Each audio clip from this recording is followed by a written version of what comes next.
So, good evening everybody. For those who came in late, my name is Venerable Khemavaro, and I've been spending the rains retreat the last 4 months at Wat Buddha Dhamma, which is at Wiseman's Ferry. It's about 2.5 hours north of Sydney. It's a very old monastery. We started, I think, one of the first Theravada forest monastery, started by Venerable Kantipalo and Ajahn Khemavaro, both very famous teachers in their rights. And we started about 30 years ago. And unfortunately, Venerable Khemavaro, that's me, Kantipalo, disrobed in 1992. And during the time, the support fell away. And then in order to continue as a center, they turned it into a meditation center, where it had different teachers teaching there. And now recently, upon our arrival, myself and Venerable Bodhicitta, the director decided just to give a monastery another go, to transfer it back to being a forest monastery. So we'll see what happens the next 2 years. Everything's kind of in a trial period. But the only thing, impression, things that come up to the top of my head right now is just happy just to be back here, because I spent 8 years at the Bodhinyana Monastery and in Perth, and happy just to be back here seeing very many familiar faces of people who supported myself and supported the monastery for all these years. And over in the east, it's interesting, even though Perth is a small town, and sometimes being in the monastery all these years, I take our wonderful the support that we get from the lay community, so sometimes for granted, because so much Ajahn Brahm, there's so much teaching, and people come with so much faith and devotion to the monastery that sometimes as a junior monk we don't do much teaching and much interaction, and we take it for very granted. But then you go to the east, and there's lots of teaching, lots of lay people teaching, and lots of monks running around. But I wonder, how much of that is kind of real Buddhism. A lot of, sometimes in the West, it's very fashionable. It's called, buffet Buddhism. You take the bits that you like, and you leave the bits you don't like, and everything's mixed together. And then with any large buffet, you take too much, you get indigestion. And sometimes I see that in the East. A lot of confusion, and hot teacher comes in, they go, and then another new teacher comes, they go, and then everybody's teaching from their own experience.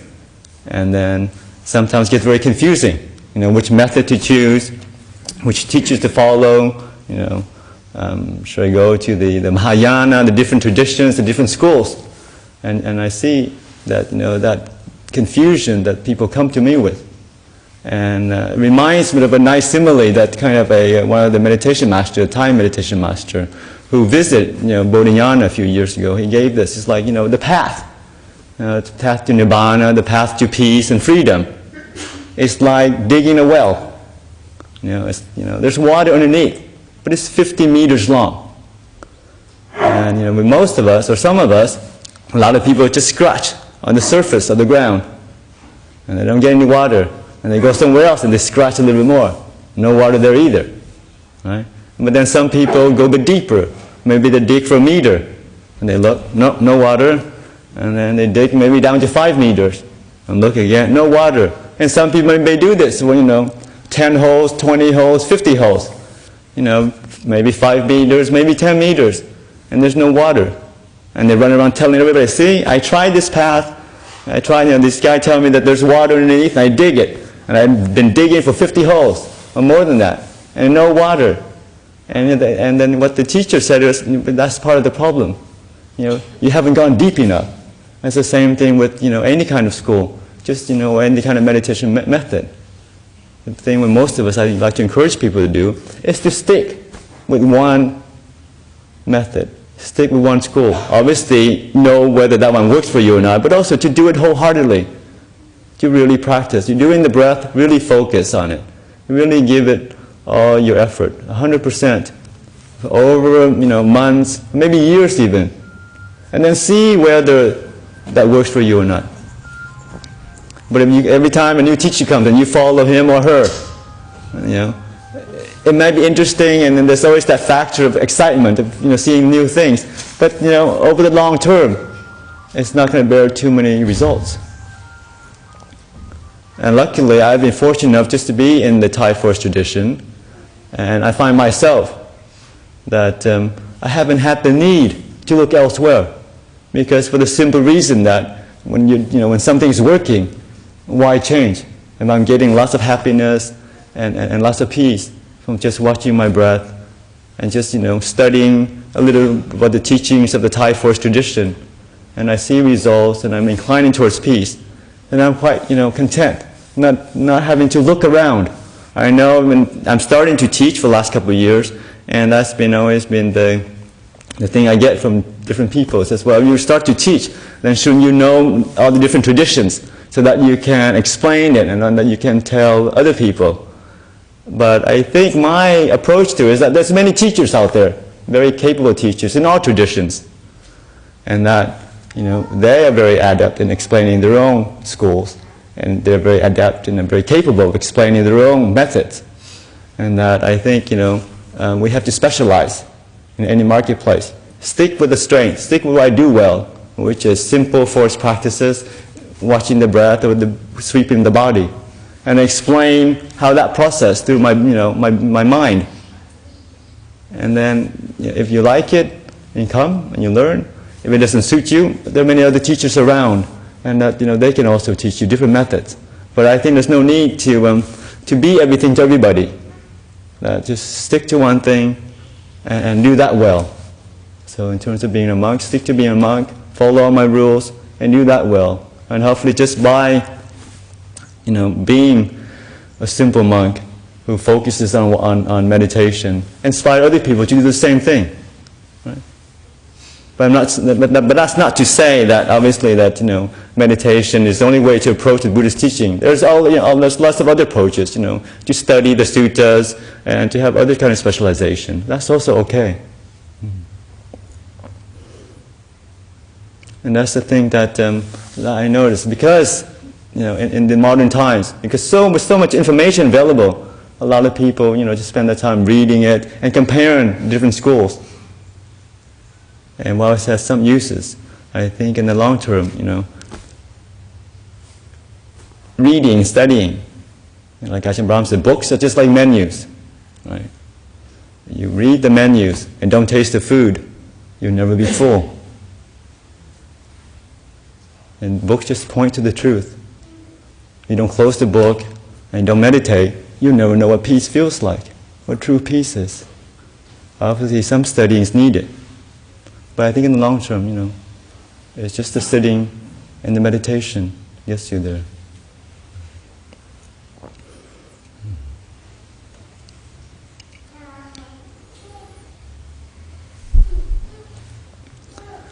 But then people are thinking, well, yeah, sometimes I'm very busy. Why should I meditate? I've got things to do. Very hectic life, full-time job, family, and meditation is going to add yet to another list of things to do. And I just want to encourage people that it doesn't have to be very long. It could be a short routine that you set up 10 minutes in the morning or 10 minutes at night. And as long as you incline your mind towards peace, you'll find that the rest of the day, the rest of your activity, will also have that as a background. You look towards peace, and then peace starts to open up, and it pervades all your activities. And the thing that I noticed when I was out, while Buddha being more of a senior monk, that there is a slight shift in the focus of my practice. That obviously Bodhinyana, the emphasis is on meditation and sense restraint. Ajahn Brahm, very generously does all the teaching. As a relatively, even middle monk, I just go back to my room and devote a lot of time to meditation. So a lot of my focus is on peace. But then when you're the senior monk, there's a shift because there's a lot more interaction. And when you interact with committees, interact with teaching different people, there are people who obviously praise you to the skies. Oh, you're the best thing that ever hit Sydney. Well, they never said that actually. They say, oh, you're great. And then there are other people saying, you guys are just lazy, good for nothing. Theravada is always, going on and on and on about, discipline, about the rules, and you can't do this, you can't do that. People have to drive you around because you don't want to drive yourself, and you have to cook for you. And it's like very, very high maintenance, as my sister tells me. It's like, guys, you guys are so precious. But, so you get both way. And the thing is just to remember that these comes and go, and it is a good practice in kind of remembering, have the mindfulness to bring up, that praise and blame come and go. And the thing is just to not be moved, not to get really excited if you get a nice compliment, but also not get to really depressed, dejected, insecure if they start to blame you for different things. Just to know that, okay, I'm trying, doing the best I can, inclining towards peace, inclining towards kindness. And sometimes people may take it the wrong way, and just to know that, okay, that's just the way it is. These things come and they go. And that to use it in my practice. Because it's true, it's very nice and easy, relatively easy to be peaceful in Bodhinyana. Lay people, great support. And the hut, very beautiful, very, very quiet. But it's only when you encounter these worldly dhammas of gains and loss, of happiness and suffering, of praise and blame, that you see how deep that peace is. Like Ajahn Chah was saying, in one rains retreat, did a lot of meditation, didn't even look at a woman because he had a problem with lust. And it felt lots and lots of peace, the whole rains retreat. And then after the rains retreat comes the ceremony, the Katina ceremony, where lots of lay people will come to the monastery to offer the robes and requisites. And he said, one look at this lady in red, the whole thing's gone. So then he realized, okay, peace is nice, but wisdom is actually much deeper. That's where you find out how deep the peace is. And at that time in his practice, he said, his peace was not very deep. And that's the thing that as I'm getting more senior, to always be noticing that obviously, I think I'm a relatively peaceful monk. But it's true, it's only when you come into contact with some pleasant things, when you come into contact even with pleasant things, that you watch your mind to see how it moves, to see where the movement is. And then to be honest, okay, I'm still being moved by this, so set up mindfulness. The thing I remember was that going to what Buddha Dhamma, it has another nickname, what most people know. It ends with drama. And because over the years, the fact that it was, like I said, a meditation center, open to all different traditions, it may, in theory, sound, very kind of open-minded, open heart, everybody comes in. But the thing with all, everything goes is that there's no unity. Everybody's got different factions, and you get to be very divisive sometimes. A lot of criticism, backs and forwards, and so it's got lots and lots of dramas in the past. And knowing this already, and had plenty of warning from both Ajahn Brahm, the senior monks I talked to, Ajahn Sujato, and all the lay community who've been there, saying you really want to do this. And the only reason I thought to kind of go there was I did visit it in May for 10 days, and it's just physically a spectacular place, but also and emotionally some kind of emotional attachment, like I must have been there or something, because everything felt like it was like almost a fantasy come true. And obviously monks are not trying to indulge in too much fantasy, but it's like it's in the middle of a national park, 200 acres, and to drive there is a 15 kilometers of dirt road. And for me, and then during the drive there, it's very beautiful, surrounded by rolling hills and mountains. And for me, the road is a great simile, like literally leaving the world, everything behind you, all the noise and the hustle bustles of life right behind. And in front of you, it's just surrounded by just kind of very green bushland, very beautiful. And it's weird because even the trees, just curves the right way. Everything is green. It's, the leaves are much greener there than it is here. I don't know. The flowers are more beautiful. And I remember because I was leaving Bodhinyana Monastery that we have kind of yellow wattles there, I think. And really, it was blooming. It's like, I'm going to miss this. I've been here 8 years, and for some reason, I really like the trees. And then when I was at Buddha Dhamma, guess what the first thing I saw? The water trees everywhere. So it's something felt very right. And the only other kind of experience I had was that the same thing happened when I went to the Wat Pananachat in Thailand. First time in the monastery. I was brought up a Catholic, so not really religious. But then came in the monastery and had this feeling the same, like, coming home, been here before, or been to similar places, and just felt really, like, oh, this is really nice feel to it. And it's the same thing with Wat Buddha Dhamma. And that's the reason why, obviously, I like to think that I'm rational and weigh all the pros and cons. But underneath that is this kind of emotional thing that in my stomach says, this is the right place. Yes, it is a mess. And it hasn't been visited and not well supported because it's very far outside of town. But I had this thing that, things might work out after all. And that's the reason why I went and to spend the rains there. And in the beginning I thought I had to go by myself because Ajahn Brahm was very concerned. He says, it's not going to work, you're wasting your time. So I'm not going to send any monk to go help you. But then eventually Ajahn Brahm, being very kind, relented, and he sent another younger monk to keep me company. So when a bodhicitta, very brave, came and to stay the rains with me. And there were lots of jokes with the monks about how much I would have to fast because there's no support. They say, oh, you think you're skinny now, wait until we see you in 3 months. But none of that happened. Luckily, things did come together. There was plenty of support from traditional Buddhists.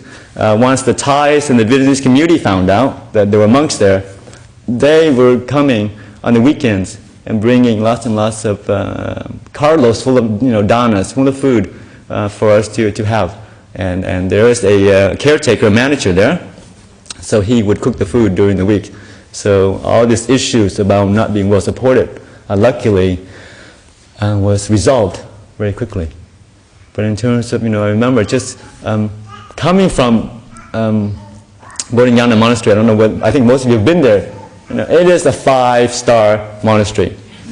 Very beautiful, very well built by the monks and by Ajahn Brahm, who spent years and years building it. And so, obviously I had the good fortune to stay there for 8 years. And I knew, but even in perfect monastery, well, near perfect monastery, I noticed that there is plenty of suffering involved. But I'll get to that later. In terms of what Buddha Dhamma, I knew that going for it, that it was far, far from perfect. But I made this resolution. I told myself that I'm not going to suffer in this situation. I trying to be as mindful as I can, not just suffer over the conditions of the kutis, or there's lots of rumors about lay support not being there, lots of rumors about the committee themselves not being supportive. I said, whatever comes, I'm not going to suffer over this. And when things come that it wasn't, that wasn't going my way, I just say, okay, yeah, this is, I expected this. I will be happy, whatever's happening. As long as I spent the rains peacefully, I didn't have to break my reins, I didn't have to, starve. Food came, it was great. It didn't have to be my favorite food, it didn't have to be anything. As long as I had something to eat, it was good. And I thought to myself, as long as my kutis wasn't leaking, it was great. And then in that kind of expectation, I had a really, really good pansa because the expectation was so low. Whereas reverse, going back to Bodhinyana Monastery, a near perfect monastery, like say a 5-star monastery, I would be sometimes in the past rains, walking on my walking path, saying, man, this is a nice walking path, but it's only 18 meters long. If it were 20 meters long, it would be perfect. And little things like that. Ajahn Brahm is a great teacher. By far the wisest, by far, the most kind and gentle teacher in English, that I know. But yet, a few more, a few too many jokes, Ajahn. You had a few less jokes, you'll be perfect.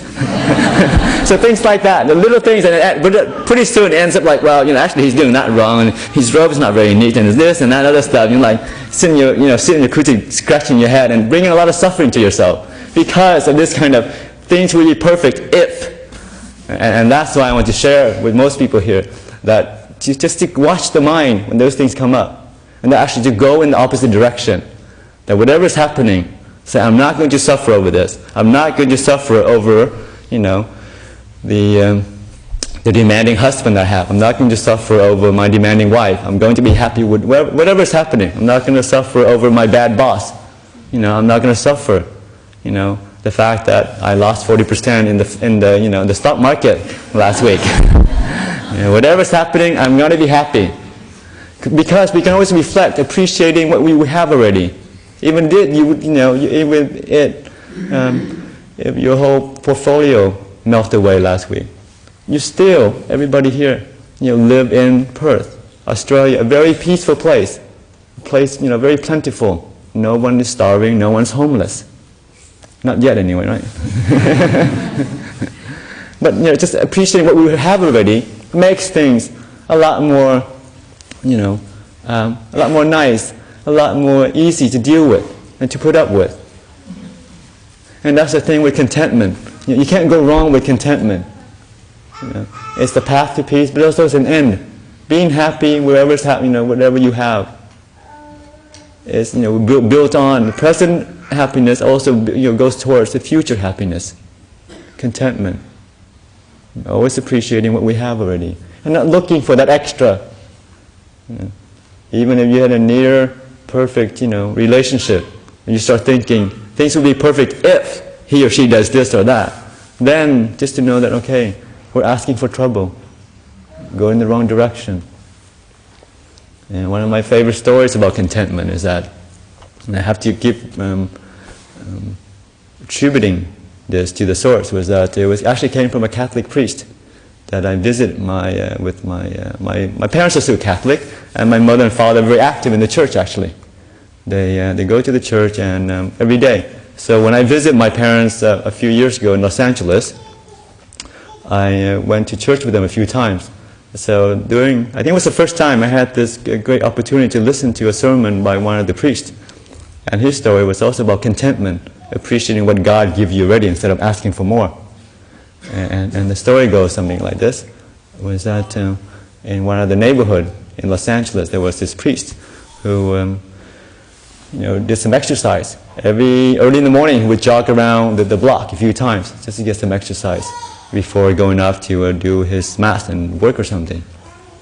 And he just moved to this neighborhood, and his first week, he saw this little boy who was in one of the corner selling bagels in the early morning, selling bagels to people walking to work or something. Yeah. And he noticed it was quite early in the morning, so not too many people walking by. So he felt sorry for the boy. The boy wasn't just not getting too many customers. So sometimes, so when he jogged by the boy, he would toss him 2 quarters and smile and just wave, and kept going. And the little boy saw that. He said, "Oh, okay." He didn't know what the priest wanted, but he said, just kept the 2 quarters. And this happened, a few weeks later as well. Every time, he jogged by the boy, he would throw him 2 quarters, smile and wave, and keep jogging. And this happened for a couple of years actually. Every time he saw the boy, he just tossed him 2 quarters. So a few years later, when he did that one day, he jogged by the boy, threw him 2 quarters, and the boy waved and waved him down. And the priest just turned around, just slowed down his jogging, and said, "I bet you're wondering why, all these years, every time I jog by you, I throw 2 quarters and never stop for my bagels. I keep on running." And the boy very actually smiled and said, no, that's not why I stopped you this morning. I stopped you this morning was that to tell you that, today the price of bagel went up to 60 cents. And that's the story about contentment. That's why we always, we don't appreciate what we already have in our hands. We always want that extra bit. And that extra bit sometimes feels logical enough. That it's normal to want more things. It's normal to, want that promotion. It's normal to want that extra, normal to want your spouse or your partner to be, a little bit more understanding, better cooks or whatever, more prompt, not to be so late. But, that's where the suffering starts. The Buddha said, second noble truth, suffering comes from craving. So when you have a craving or wanting, even if it's a subtle, even if it's just a little thing, you are separated from your happiness already because you want something that you don't have. And that's the definition of suffering. So just to, to make sure that we always go in the opposite direction, always inclining towards contentment, always inclining towards appreciating what we have already. You know? And when we start with the world around us, appreciating what we already have in terms of partners, in terms of situations, in terms of your jobs, then you can also start using the same inclination of the mind to appreciate your own, abilities. Whether you are, healthy or not. Body is good enough. We don't expect the body to be healthy all the time. We know that old age, sickness, and death is inherent in having a body. We know it also with the mind, that sometimes the mind is bright and happy, and sometimes it's dark, sometimes it gets anxious and fearful. But just to know that, that's also good enough. And to depend on, remind ourselves of the Dhamma. Things come and they go. And the thing is just to see it for what it is. It's impermanent conditions that come and go. And to make a resolution, incline towards, always, I'm going to be happy no matter what. And this kind of clarity of thought can be brought about by meditation, by having a peaceful mind, having a calm mind.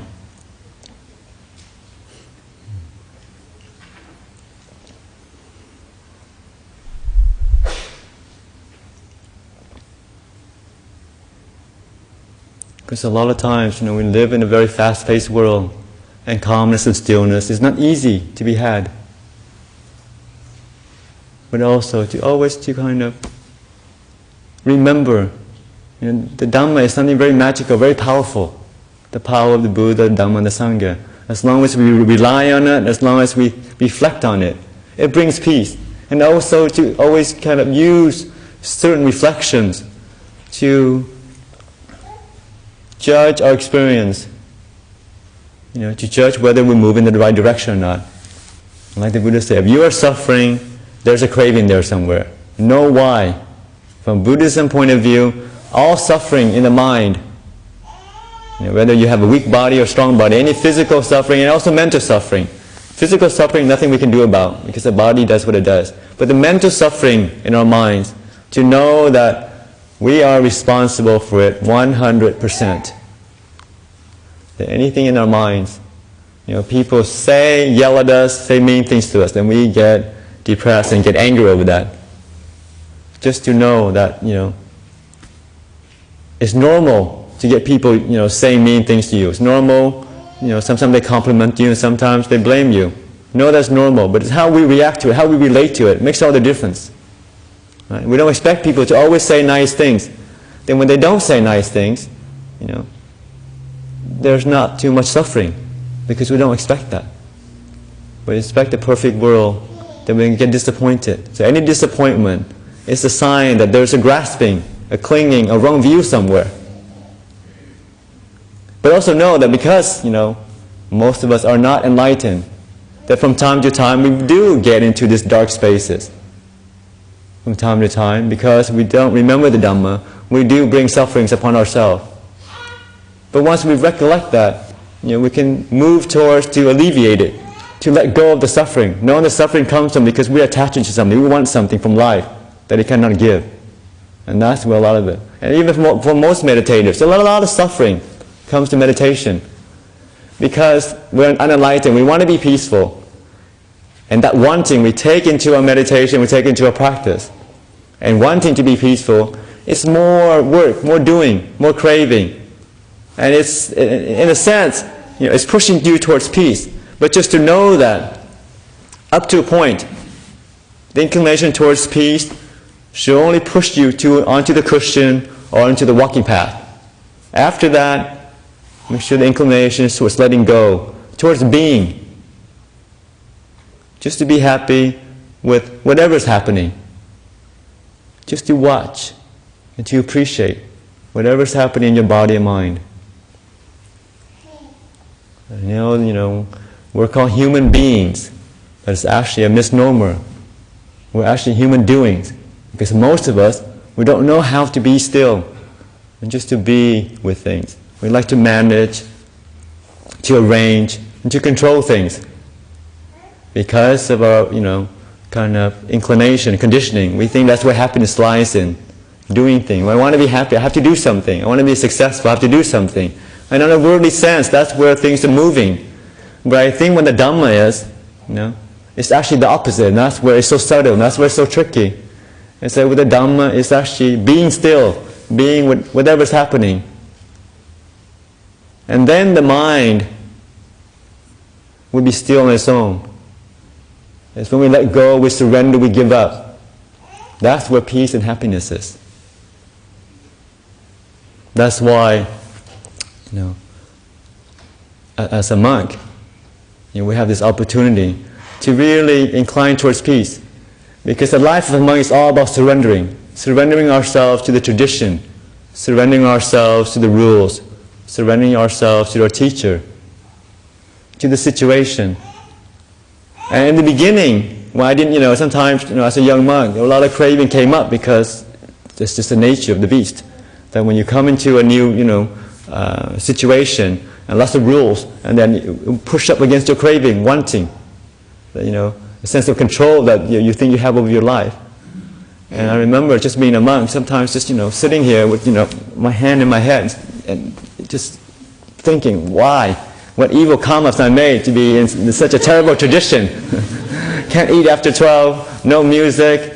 I should have gone to the Tibetan, lots of smells and bells. This evil Thai tradition. Nothing to do in the forest. And also some of the rules of the time didn't seem very logical, right? You can eat as much sugar as you want, which, from growing up in LA, that's kind of, a terrible, evil poison. It's just like putting poison into my body, I'm thinking. But yet, you can't touch a fruit in the afternoon because, the rules was that you can have sugar but not fruit. And at the time, it didn't make any sense.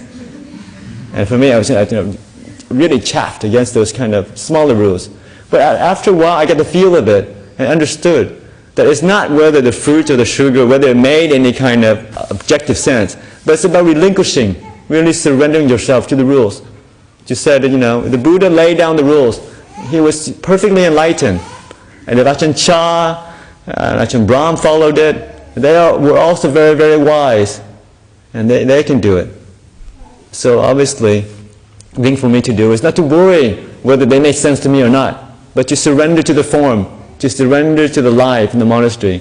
And then as soon as that happened, that switch, then things became very, very peaceful. And it's the same, and that's why meditation, that's why, obviously, encourage people to really live in the monastery, to become monks and nuns, even for short whiles, to really understand where this meditation is pointing towards. Because it's all about surrendering. So giving up. And giving up not just what you think is right, but giving up the sense of the thing that's thinking, why should I give up? Giving up this thinking mind, the wanting mind. That's where the practice starts. Ajahn Chah said something very kind of dramatic. He said, if you haven't really cried 3 times, you haven't really bawled your eyes out 3 times, then you really haven't started practicing yet.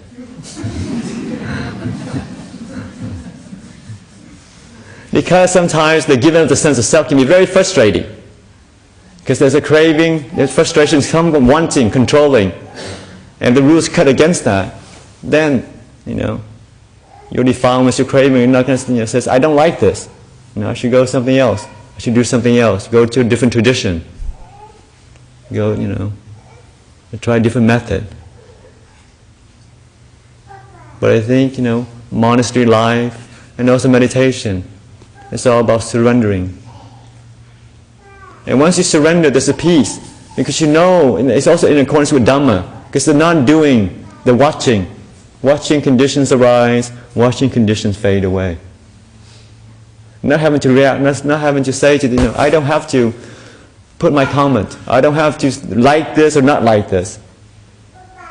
I'm just part of a process. Part of something bigger than, this thinking mind.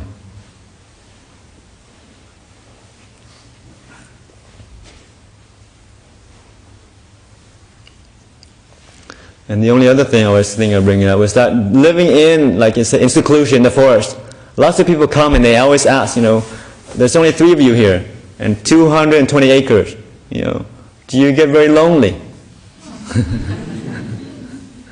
And it's actually, the opposite. Loneliness is more of a state of mind than anything. You can be very, very lonely and be with another person, with your partner, all the time. If there is kind of alienation, you're not getting along, you're fighting, then, I think Anton Chekhov said, a famous Russian writer said, you fear loneliness, don't get married. And it's the same, it is. You can see that loneliness, you can be alone and not be lonely. As monks, we're alone for many, many hours of the day. But I rarely, if ever, feel lonely. Because it's more how you relate to the situation, how we relate to ourselves. You're at peace with your strengths and your weaknesses. Then it's not so bad. You're not asking for anything else from people around you. You're not looking to affirm your views and opinions. Then being by yourself in the forest is very, very pleasant. And it's only going back sometimes to interact in the city that you really find out that, wow, the Buddha was right. That the five senses is literally on fire. So much impingement, especially now. If you walk into a mall, everything's jumping at you. Smiling, winking, all sorts of funny things. And it's just, not very peaceful. But in the forest, wow, there's noise, but it's like part of the landscape. It just comes and goes, and it's not very obtrusive, not jumping at you. And also, for some reason, live in the forest, you feel like you're larger, just a member of a species, a member, another animal walking around, really, melting into nature. Whereas for some reason in the city, there's always this kind of encouragement to stand up, be different, and have a sense of self, and have views and opinions to share with your friends or something, even among monks. There's lots of speech. And from speech or any kind of interaction, there's a sense of self that springs from that. And when we grasp that sense of self, that's when kind of a lot of the suffering comes from, because you want to protect it, defend it. But living in the forest, life is very, very simple. Once there's that switch, because many people, very good supporters, they come and they said, yeah, we love being in the monastery. We also love going back to our house. We love going back, and they said, we'll come from the monastery for a few days. But it says, no, it's just too lonely, it's too dark out here.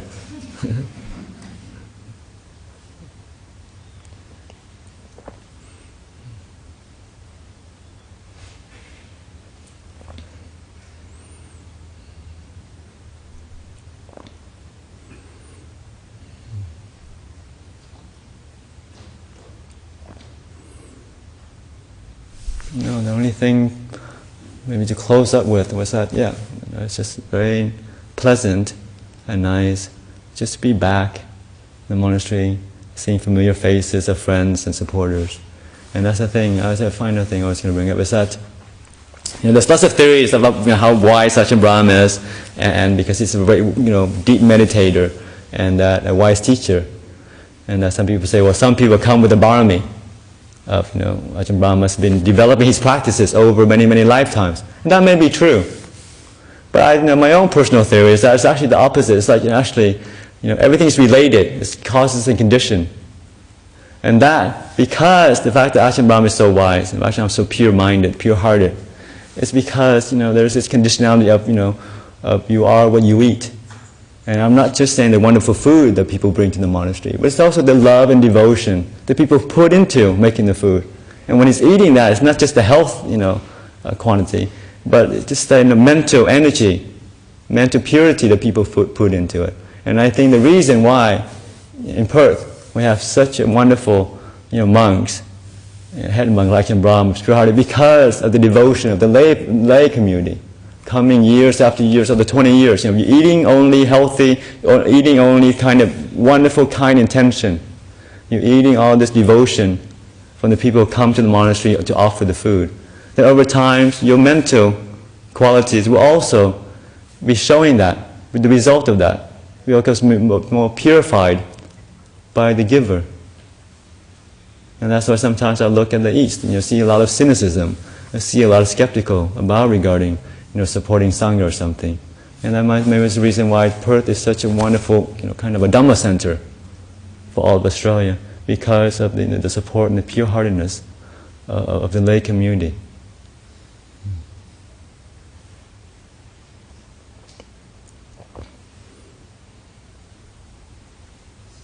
And these are more reflections that I offer you for tonight, just in my travel, in my practice in New South Wales.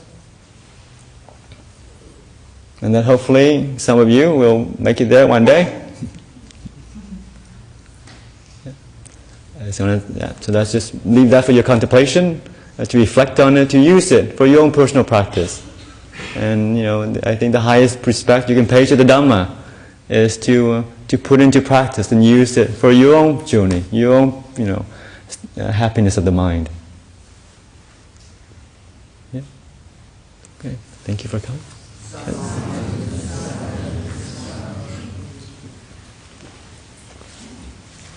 Is there any questions or comments?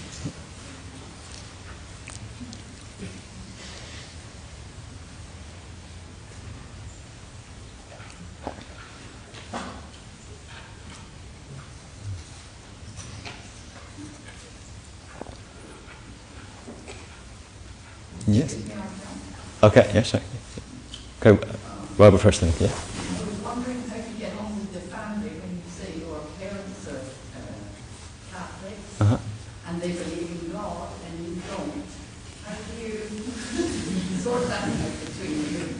Yeah, we usually don't talk about religion too much. No, but also I would emphasize the commonality, what we have in common. And growing up Catholic, I had very good memories of it because the church sponsored us when we first moved to the U.S. as refugees, as immigrants. They were very generous, giving us lots of support, material support, and went to school for free and all that, Catholic school. So the generosity, the charity side of Catholics is amazing, and I'm still very grateful for all the support. So I just look at my mother, and she still does a lot of charity work. And like I said, we go into the church, obviously, it's out of devotion and out of gratitude for my own mother. When they kneel, I kneel, it's, what I believe, whether it's then an all-powerful God, an eternal God, that's beside the point. I even went and, the Monsignor gave me a blessing, put across my head. Yeah, okay. It's because you see the intention, really. Whether, they're right or not, I think, when you looked at, like Ajahn Brahm said, the story about the farmers with the eggs, there's always, goodness out there somewhere, and just to look for that, incline towards that, and emphasize, our own common ground. And also, my mother in the beginning, when I told her my decision to become a monk, was obviously not very happy. I think when I went off to college, because we were pretty close, and when I went off to college to stay in the dorms, I told her I wasn't going to stay home, I want to stay in the dorm, and she kind of had tears in her eyes, because, oh no, you're growing up now, you're going to leave me. So that's when I told her I just moved into the dorm. And then my father said that when I told her that I was going to become a monk, he said, she didn't say anything. She said, oh, you're happy, I'm happy. But he said that she cried for a whole week. So it was fairly traumatic for my mother and my parents on the whole when I became a monk.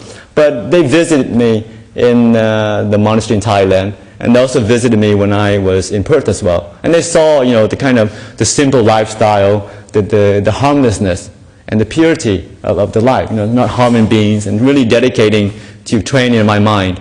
That after a while, they're quite happy now that I'm a monk. Especially, starting to teach people to meditate. And like I said, last time I went, I gave a brief talk about Buddhism, and also gave a brief guided meditations to the people at the church. So they say they're quite appreciative of this. They say, oh, next time we come, we can do a longer course. So certainly, very open mind these days. Yeah. Sorry. Ajahn, it was a lovely thought of yours that the positive energy of the lay people that we put into the food is helping the spread of the Dharma and helping the monks to be positive in their practice. And it was very kind of you to share it with us. And I'd like to thank you for saying that. No, that's very nice. I think it's, like I said, it's more of a pet theory of mine, but I think, it has some truth to that. Because it's true, everything is conditional, physical and mental. Right?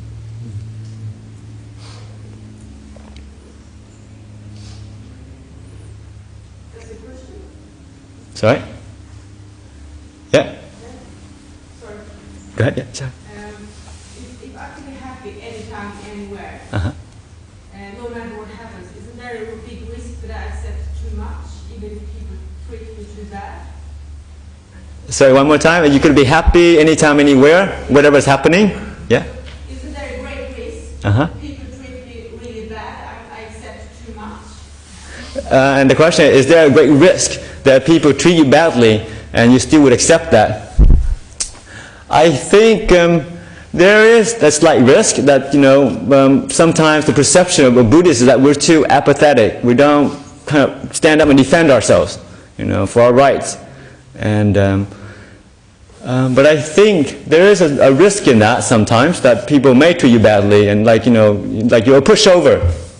But in my own experience, seeing the meditation teachers, how happy they are, and they are really pushovers. Ajahn Brahma is a big pushover, but the problem is that he's so soft, you can't push him because nothing to push against. And it's the same, I think, in terms of our own personal experience, that when I feel that I give people the benefit of the doubt, even when they say mean things, or they try to, they feel hostile, but I said, maybe they're having a bad day, maybe they don't mean the way they say it, how it comes out. When I say that, and kind of reflect on your experience, that yes, they could yell at you for 5 minutes, right? And then you give the benefit of the doubt, says, okay, maybe, he didn't mean what he said, he's having a bad day, and you drop it, because your intention is to be happy no matter what's happening. That whoever yelled at you was gone already, you're going to be happy right now. Then that situation, the unpleasant situation is gone, right? You continue forward, neutral, happy, appreciating that the unpleasantness is gone. This person is not in front of you yelling at you again. But if you want to get even, and you say, that's wrong, I didn't do it, I'm going to tell them next time, I'm going to write a letter or this and that other stuff, then we carry this interaction with us day in and day out for many hours, many days, many weeks sometimes.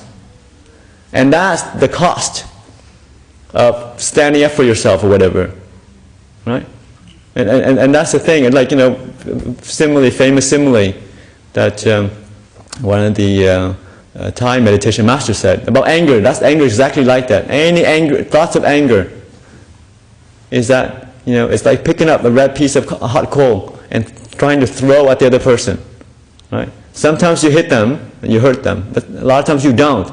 But what is always certain, 100% sure, is that you always burn your hand when you pick it up. And that's what anger is like. When we indulge in it, we feed it, we're burning. But last time we don't notice it, because we don't have the mindfulness. But that's why I encourage, to apply the Dhamma from peace. That you always be in sensitive, be in contact with what your body sensations are. And once you know that, anger is very unpleasant, a physical unpleasant sensation, either in the tightness of the chest, the tightness in the stomach. And then once you notice that, the mind will incline to letting go automatically. As long as we're aware of it, you're saying, okay, I'm angry right now.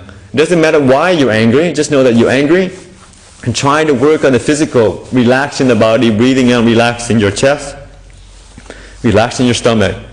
And then you find out that just within a few minutes, you're not angry anymore.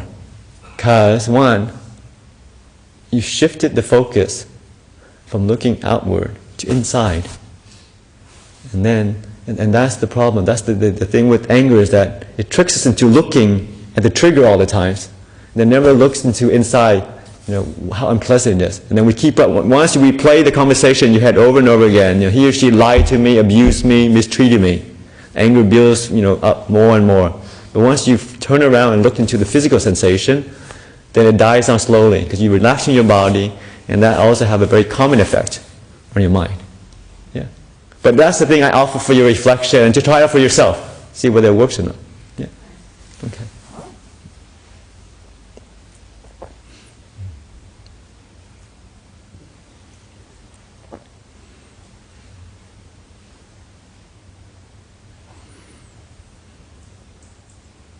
Okay, if there's no more questions, we can pay respect to the Buddha, Dhamma, and the Sangha.